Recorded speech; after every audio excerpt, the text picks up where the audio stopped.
बारामूला सांसद इंजीनियर रशीद की याचिका पर आपको बता दें कि सुनवाई हुई है। ये बड़ी खबर आपको बता रहे हैं। दिल्ली की पटियाला हाउस कोर्ट में ये सुनवाई हुई। याचिका में संसद सत्र में हिस्सा लेने की अनुमति देने की मांग पर यह सुनवाई थी। सांसद की मांग पर एनआईए को कोर्ट का नोटिस मिला।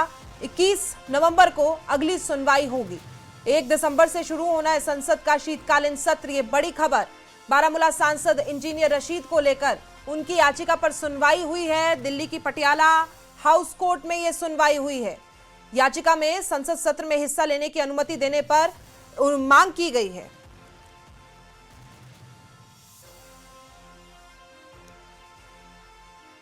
तो आपको बता दें कि सांसद की मांग पर एनआईए को कोर्ट का नोटिस मिला और अब जो अगली तारीख दी गई है वो 21 नवंबर है।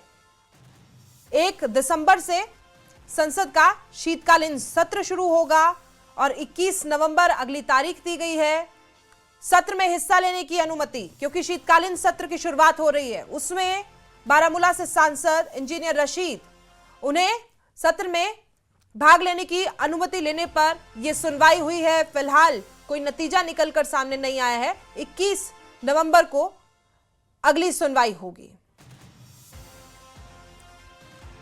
दिल्ली की पटियाला हाउस कोर्ट में आपको बता दें कि सुनवाई हुई है। याचिका में संसद सत्र में हिस्सा लेने की अनुमति की मांग सांसद इंजीनियर रशीद की तरफ से की गई थी। फिलहाल कोर्ट की तरफ से कुछ फैसला सामने नहीं आया। अगली तारीख दे दी गई है। 21 नवंबर को अगली तारीख दी गई है। 1 दिसंबर से जब संसद का शीतकालीन सत्र होगा तो उस सत्र में भाग लेने की अनुमति बारामूला सांसद इंजीनियर रशीद द्वारा मांगी गई। उसी को लेकर यह सुनवाई हुई थी पटियाला हाउस कोर्ट में, दिल्ली के पटियाला हाउस कोर्ट में। और इस खबर पर ज्यादा जानकारी के साथ खुर्रम शहजाद हमारे सहयोगी हमारे साथ मौजूद है। खुर्रम, आए दिन देखते हैं बारामूला सांसद इंजीनियर रशीद को लेकर खबरें आती रहती हैं।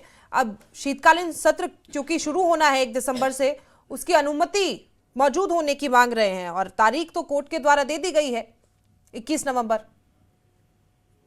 देखिए, बिल्कुल आज इस पूरे मामले पर पटियाला हाउस कोर्ट का जो स्पेशल एनआईए कोर्ट है उसमें सुनवाई हुई, क्योंकि इंजीनियर रशीद पर यूएपीए के चार्जेस हैं और टेरर फंडिंग का उनके ऊपर तमाम इल्जामात हैं। तो इसको देखते हुए एक बार फिर उन्होंने सेशन अटेंड करने के लिए याचिका दाखिल की थी। तो आज उस पर सुनवाई हुई है और सुनवाई में यही तमाम दलीलें दी गई जो अब तक दी जाती रही हैं कि वो पब्लिक रिप्रेजेंटेटिव है, जम्मू कश्मीर के लोगों को रिप्रेजेंट करना चाहते हैं, उनकी आवाज उठाना चाहते हैं और यही लोकतंत्र है, तो उनको इजाजत दी जाए। अब इस मामले में सुनवाई जो है वो 21 तारीख को होगी। लेकिन अगर इस पूरे मामले को देखें तो 1 दिसंबर से पार्लियामेंट का सेशन शुरू होना है और 19 दिसंबर तक चलना है।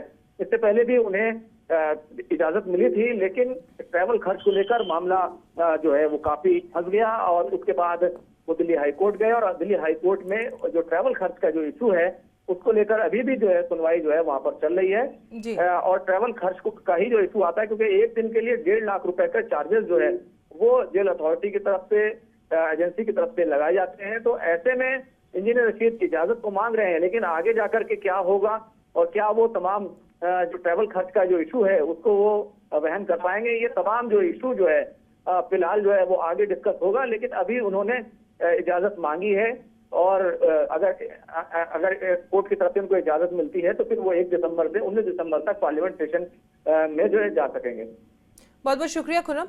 आपको बता दें कि अब अगली तारीख कोर्ट के द्वारा दी गई है, वो तारीख 21 नवंबर है। उसी को लेकर कि शीतकालीन सत्र क्योंकि जम्मू कश्मीर में संसद का शुरू होने वाला है, उसी को लेकर ये याचिका रखी गई थी और इसकी सुनवाई आगे 21 नवंबर को होगी। फिलहाल इस बुलेटिन में इतना ही।